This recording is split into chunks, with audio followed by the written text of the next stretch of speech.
सावित्रीबाई फुले यांच्या जन्मगावी नायगावला स्मारक उभारणार, मुख्यमंत्री देवेंद्र फडणवीसांची मोठी घोषणा.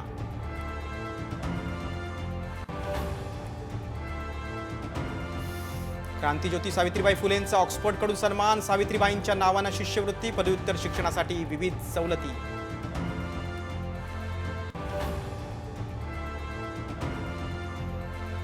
परकीय गुंतवणुकीत महाराष्ट्र अग्रेसर, वर्षभराच्या 94% गुंतवणूक फक्त 6 महिन्यात, मुख्यमंत्री फडणवीसांची माहिती.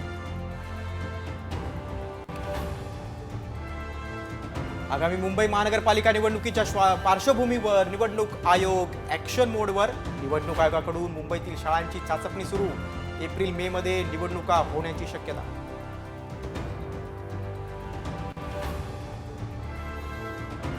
ग्रामसेवकांना बायोमेट्रिक हजेरी लागू करणार, राज्य सरकारकडून पुन्हा सूचना जारी.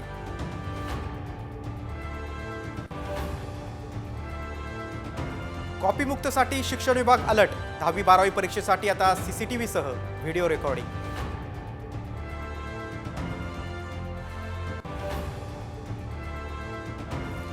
कोल्हापुरातल्या झेडपी शाळेत सिंगमच्या डायलॉगवर रील, माजी विद्यार्थ्यांचा प्रताप.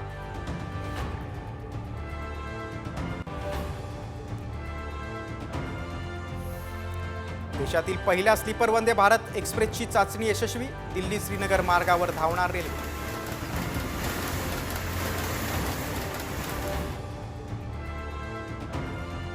राज्यातील गायब झालेली थंडी पुन्हा परतली, विदर्भासह उत्तर महाराष्ट्रात किमान तापमानाचा पारा 10 अंशांच्या खाली घसरला.